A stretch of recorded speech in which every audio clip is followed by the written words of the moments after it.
What's up everybody, this is Ricky from No Lemons again, and today finally I brought the BMW i8 for review, so let's go have a look.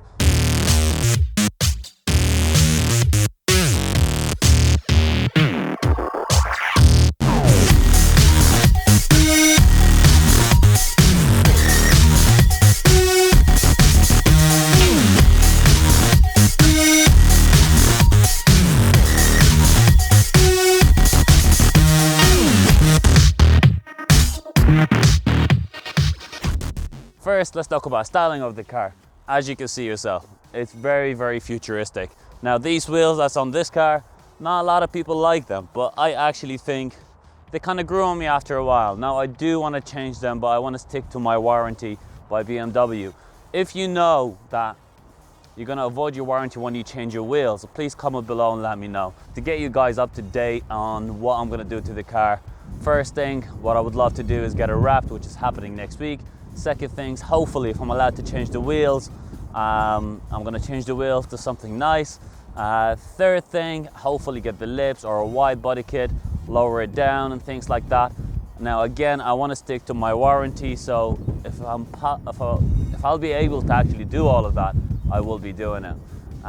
So let's have a look around the car.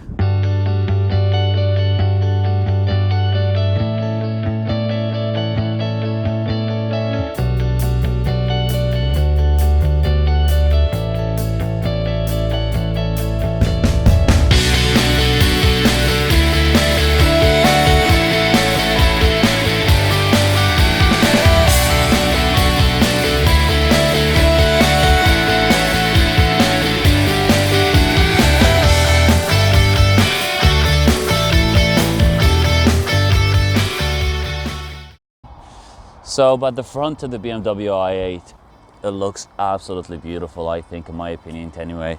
The front grille, the vent in the bonnet, I think that just gives it that exotic look. They've actually used the new technology on the front lights on this car, and they're kind of purple blue when other drivers looks at you. They're very bright and strong, but it also mimic daytime lighting, so it's amazing. It follows when you're cornering as well, so when you're going left and right, the front light also move with you as well, left and right, to give you a better view around the corners. So on the side of the car, again, the split rear wings, that just helps the stability when turning or when you're going at high speed. It keeps the car down. Now the back tires are quite thin. The car is really low, so it's quite good at handling. Matter of fact, I think is the best handling BMW around the corner that I have driven personally. Now I'm not going to the M8 or anything like that. I haven't test drive that, but I will soon enough in Mandela Park. I don't know if you guys heard of Mandela Park in Ireland. I'm getting the opportunity to drive the BMW M8 over there also, so make sure you subscribe to the channel so you can see that video also. And it's absolutely freezing. I'm shaking here. Now the blue that they have here, that just basically represent that this car is half electric. They've got the blue trim around the front, the side, a little bit on the wheels, and on the back of the car as well.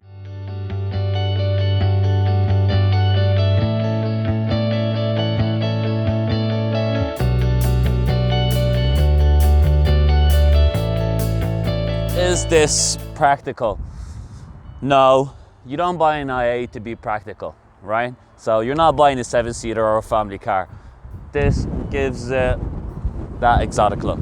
So getting into the i8, there's a few different ways. The first one is either you go in with your leg, just like that. So as a driver getting into this car, it is a little bit more difficult because of the steering wheel, but I can get over it. I love the doors, the way it goes up. So let's give it a go. So again, exactly the same way, my favorite way. With your legs here, slide yourself in, and there we go, voila. Now, if it's a bit difficult for you, this steering wheel actually goes out and in, up and down, whatever way you find your comfortable position is. Now let's talk about practicality when you go shopping. So the boot of the i8, is it really a boot? I mean, I don't really know. So you can open it up beside you when you're driving, or you can open it up on the key. Quite simple, you just press the button here, trunk's open, and there isn't much of space. You've got a protector here. There isn't actually much of space on the boot. You can really fit nothing. Gym bag. A lot of people actually find negative stuff about the BMW i8. If you're going to need a car to do shopping, this is not the car for you. If you're going to need the car to put your 2 kids, this is not the car for you, unless you buy 2 cars. So I've got a Jeep at home that I use for my shopping or whatever needs to be done that for bigger items, and I've got the i8 to use daily for work. And the reason why I use the i8 daily, 1, it will save you on fuel. 2, it looks absolutely beautiful, and there is no spare wheel on the boot. As you can see, the size of the boot is quite small, but they did leave something there to help you to bring the car to the next repair center. So the butterfly doors on this car are a little bit pain in the bum when you go shopping. So anywhere you're going to go and park, it's going to be quite difficult because you need about 2 feet away from the other car to open the door, or stick a picture like this. If you've seen my video about the BMW Grand Coupe, you'll know that was quite difficult to park that car also. And I also parked it kind of far away from all other cars, which, to be honest with you, no matter what car I have, I am a bit of a car freak. I will park far away. I don't find that is an issue to me. So back seats, not so, but still an i8. Let's talk about getting into the back seat. Quite difficult, but I've actually moved the passenger seat all the way forward. That you can't do that on most of the times because it takes a bit of time. When you sit back here, there is no headspace and you're literally stuck, and you feel like you're sitting in the loo. I wouldn't recommend this for anybody. Getting out of the back seat is quite difficult again. How do I get out? Like this with my hands, or like that?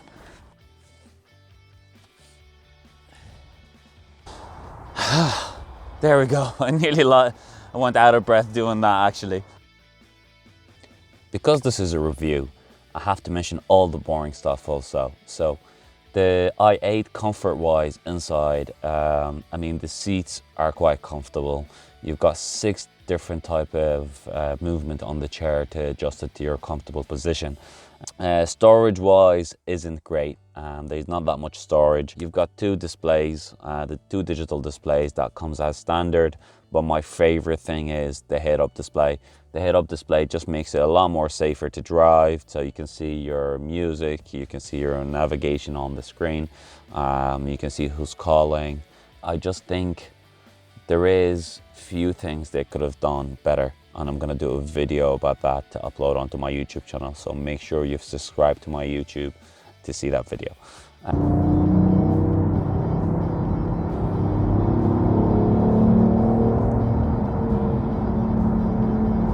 Now I'm still on 3rd gear and you can hear this car is going really loud, but let's have a look on the motorway.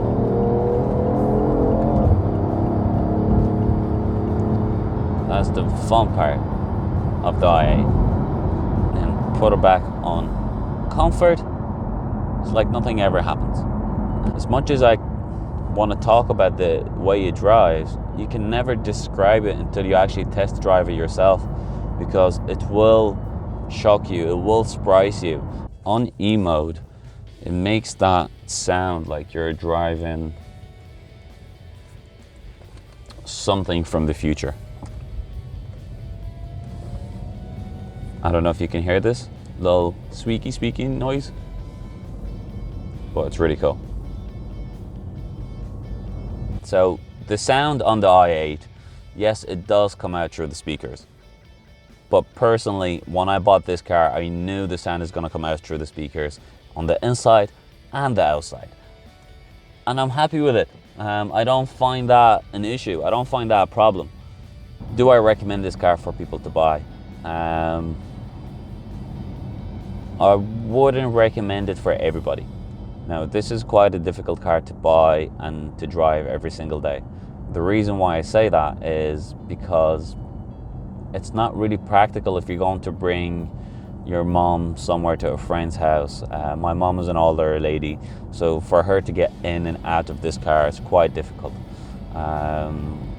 It's not practical if you have kids to bring them to school, take them from school. It's just not practical. For a single man, I would say yes, definitely. When it's fully charged, it doesn't give you what it's supposed to give you. Now, the newer model is they have actually improved on that. So the newer model is supposed to be a lot better. It should give you, I think they said, up to 55 kilometer. Now, using the heating and everything, I think that's going to be, you have to cut that in half. Because this model here is supposed to give you 30 kilometers, 33 kilometers, whatever it is. But when you're using the heating again, or the air conditioning, or the AC, or if you're charging your phone, if you're using the radio, it's going to cut that in half. As I tested the other day, I drove it for literally about 18 kilometers, drove it around my house, went to the gym, went to my mom's house, came home, and it was out of charge. Actually, halfway through coming home, the petrol engine had to come in because there was not enough charge in the car, which I was a bit disappointed. I can drive the i8 every single day and not have a problem, not have to worry about filling it up at every gas station I go by. I actually have never met a person that has an M4 or an M6 or an M5 that uses their car daily. There's a lot more coming up about this car. I'm gonna do a kind of a BMW i8 series. So if you think this is cool, make sure you subscribe, give it a thumbs up, and see you soon.